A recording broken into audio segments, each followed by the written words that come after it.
So ఈ మధ్యకాలంలో మీరు రాష్ట్రానికి వచ్చినప్పుడు తెలంగాణ రాష్ట్రానికి కేసీఆర్ని టార్గెట్గా కొంచెం ప్రెస్ కాన్ఫరెన్స్లో పెడుతున్నారు. ఇదివరకు అసలు మీరు ఈ జోలికి వెళ్ళేవాళ్ళు కాదు. ఇప్పుడు ఈ మధ్య కొంచెం పెంచారు. అంటే ఇదేంటి ఫ్యూచర్లో రాష్ట్ర రాజకీయాల్లో ఎంటర్ అవ్వాలనే సంకేతమా? మొదటి సంవత్సరం ఏమనలేదు. ఒకసారి అన్నాను, నిజంగా దీక్ష చేయలేదైనా. అవును. రెండవ రోజే బ్రేక్ చేశాడు ఖమ్మంలో అని వీడియో ప్లే చేసింది. మరోసారి చేశాను, చెప్పాను. నీమ్స్లో సరైన దీక్ష చేయలేదు, నాకు సాక్ష్యాధారాలు ఉన్నాయని చెప్పాను.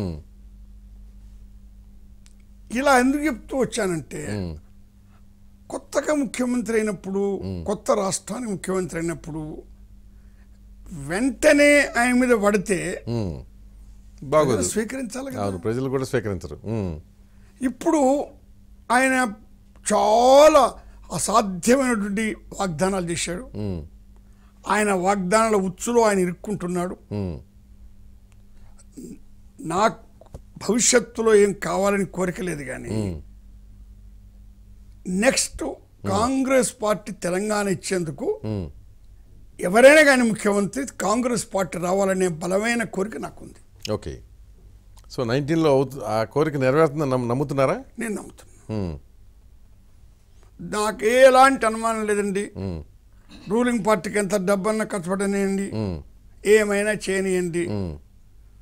గ్రామ స్థాయిలో ఈయన వాగ్దానాలు ఏమీ పూర్తి చేయలేదు. ఈయన మాట మనిషి కాదు, మాటల మనిషి అని వచ్చేసి. ఓకే.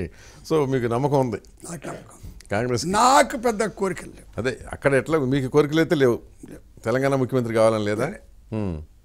మళ్ళీ కేంద్రంకే.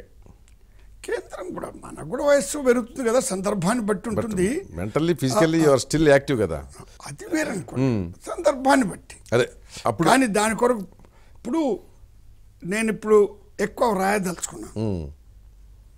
సో ఇప్పుడు నుంచి స్కీమింగ్ అనే అవసరం లేదనుకుంటున్నారు అంతే? ఇవేం అవసరం. ఓకే. సో మీ అనుభవంతో ఈ ఇద్దరు ముఖ్యమంత్రులకు ఎన్ని మార్కులు ఇస్తారు? తెలుగు రాష్ట్రాల ముఖ్యమంత్రి చంద్రబాబుకి, కేసీఆర్కి? నేను కాంగ్రెస్ వాదిగా అంత నిష్పక్షపాతంగా ఉండలేను. నేను మార్కులు ఇవ్వదలుచుకున్నాను. అంతేనా?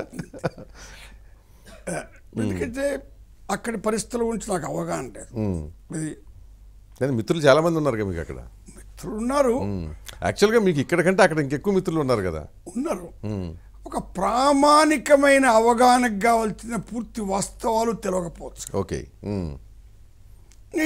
ఇతని గురించి నాకు ఉన్నతమైన అభిప్రాయం లేదని పలుసార్లు చెప్తున్నాను. ఇందాక చెప్పారు కదా.